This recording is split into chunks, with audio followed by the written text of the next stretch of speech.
1999 թվականի հոկտեմբերի 27-ին Կտրիչ Ներսիսյանը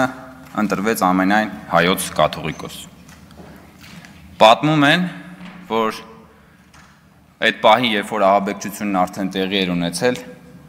մոտեցել են եւ հայտնել են, թե ինչ է տեղի ունեցել ազգային ժողովում,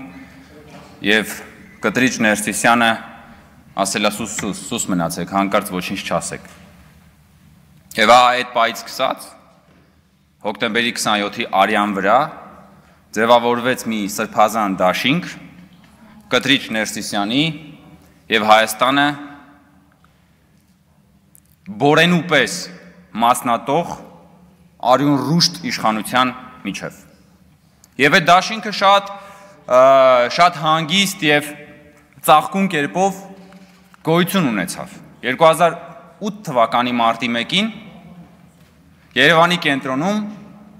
գնդակահարվեց 10 մարդ։ Եվ նորից Կտրիչ Ներսիսյանի եւ օլիգարխիայի քաղաքական եւ տնտեսական դաշինքը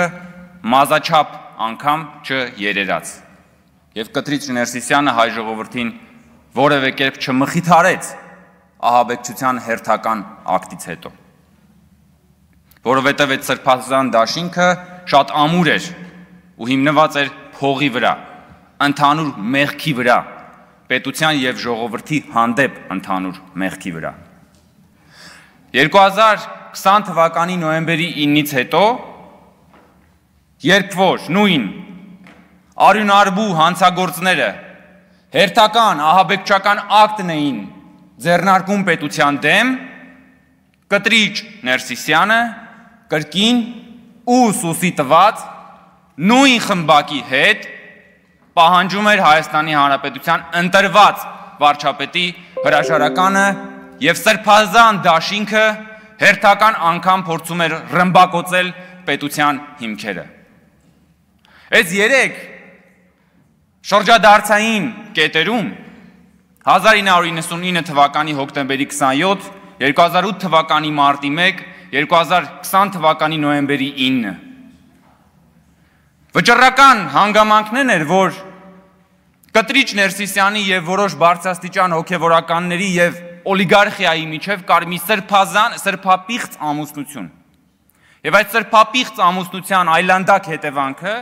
Հայաստանում հաստատված գողապետական համակարգն էր։ Եվ այդ համակարգի ամենակարևոր առանձնահատկությունն այն էր, որ այն ժողովրդին շրջանցել էր, որ ժողովուրդը այս պատմության մեջ ընդհանրապես գործոն չէր։ Եվ այսօր էլի նույն բանն է կատարվում։ Ինչ է այսօր կատարվում, պարոն Նազարյանը վերհիշեց 1045 թվականը։ Հայ բարձրաստիճան հոգևորականները հայ օլիգարխիայի հետ կամ նախարարական տների հետ դաշնակցելով 2 անգամ մատաղ են արել հայոց պետականությունը, Արշակունիների եւ Բագրատունիների թագավորությունը։ Եվ այս 2 անգամ էլ ժողովուրդը խաղի մեջ չի եղել։ Եվ դա հասկանալի էր, որովհետև այն ժամանակ կարգերն էին ուրիշ, ժողովրդավարություն չէր։ Բայց պետության կորստի 2 դեպքում էլ գինը վճարել է ժողովուրդը իր 100-ամյա, 1000-ամյա տառապանքներով։ Այսինքն եկեղեցու բարձրաստիճան պետերն ու օլիգարխիան պետության գլուխը կերել են եւ գինը վճարել է ժողովուրդը, որովհետեւ իրանք պահել են ինչ որ ունեին։ Այսօրվա իրողությունների շրջադարձային տարբերությունը գիտեք որն է, որ Հայաստանի հայ ժողովրդի պատմության մեջ առաջին անգամ, երբ որ եկեղեցու բարձրաստիճան ղեկավարությունն ու օլիգարխիան էլի ուզում է մատաղ անի մեր պետությունը, ժողովուրդը խաղի մեջ է։ Ժողովուրդը խաղի մեջ է, ժողովուրդը գործոն է։ Առաջին անգամ Հայաստանի Հանրապետությունում կա լեգիտիմ ընտրված իշխանություն եւ կա ժողովրդի եւ իշխանության դաշինք։ Էսա որ ուզում են քանդեն այս մարդիկ։ Էսա որ ուզում են էլի շրջանցեն ժողովրդի եւ պետության, ժողովրդի եւ լեգիտիմ իշխանության դաշինքը։ Որտեւ իմ մոտ միշտ հարց է առաջացել, լավ, խի Կտրիչ Ներսիսյանը բոլոր օլիգարխների, նախկին հանցագործ թալանչիների, արյունարբուների հետ լեզու գտնում է, Հայաստանի ժողովրդի վստահություն ունեցող իշխանության հետ լեզու չի գտնում, ո՞նց ասենց։ Ոնց է, որ բոլորի հետ դու լեզու գտնում ես, բոլոր սրբապիղծների հետ լեզու գտնում ես։ Բայց ժողովրդի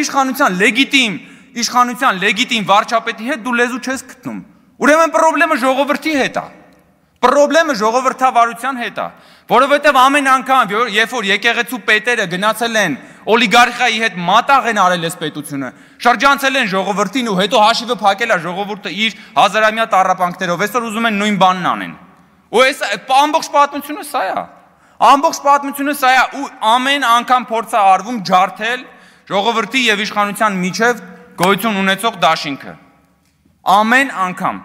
Եվ ամեն անգամ նրանք իհարկե այս սրբազան, այսպես ասած, բայց իրականում արյունոտ դաշինքը հանդես է գալիս մի նոր կերպարանքով։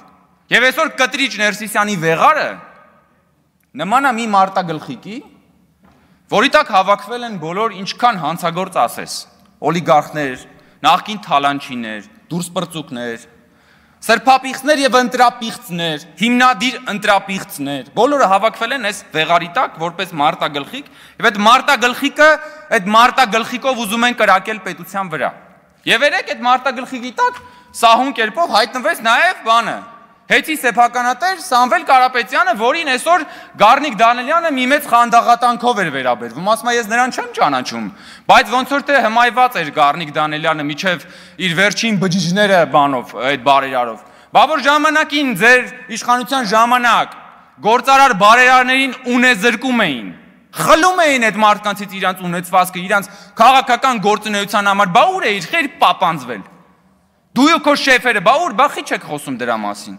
Հիմա այս ելույթը հաստատ լսում են ու լսելու են մարդիկ Հայաստանում եւ Սփյուռքում, ովքեր որ թալանվել եւ ունեզրկվել են Ռոբերտ Քոչարյանի եւ Սերժ Սարգսյանի հանցավոր իշխանության կողմից։ Մեծ խնդրում եմ այդ մարդիկ թող Գառնիկ Դանելյանին մի երկու բան պատմեն իրենց անցած ճանապարհի եւ իրենց ունեցած փորձառության մասին։ Էդ ուր էր Գառնիկ Դանելյանը այդ ժամանակ։ Չլինի ինքն էլ էր 23 տարեկան, ոնց որ այսօր ասում էին ինքը չէր հիշում, Եղոյանի մասին էին ասել։ Եկել եք ինչ եք խոսում, բան եք խոսում եք վեհ արժեքներից, բարերարությունից, թե բա բարերար էր, մի անգամ դուք շնորհակալություն չա։ Լսեք հələ մի հատ որ վերցնենք նայենք թե այդ բարերարին պետության սեփականությունից, ազգային հարստությունից ինչքան բան ա տրվել, շուկայականից տասնապատիկ, հարյուրապատիկ էժան գներով։ Հետո ինքը մի թուլափա ինչ որ միտեղ մի հատ բան ա սարքել, այսօր բերել եք էդի փորձում եք հասարակության վրա ծախեք։ Հա?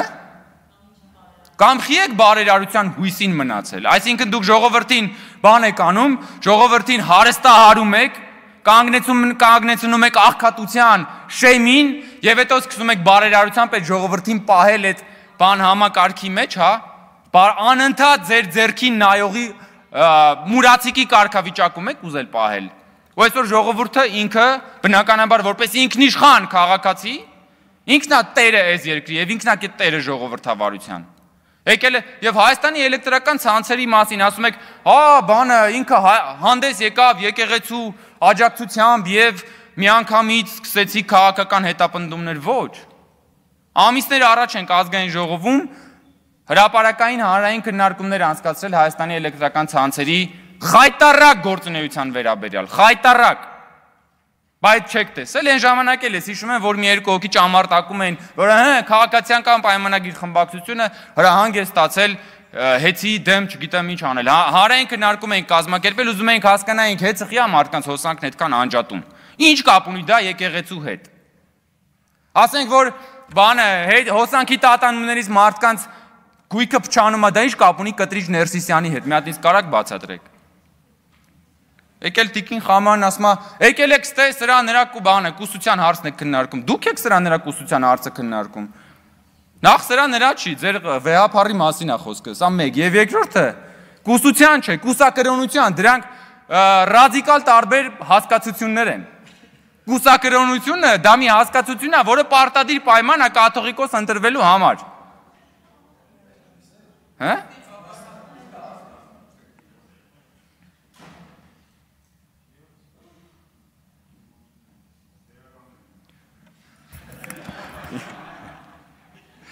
Սիրելի արենակիցներ, ես իհարկե նաև առիթ եմ ունենալու խոսել մեր խմբակցության անունից եւ մնացածը խմբակցության ելույթի ժամանակ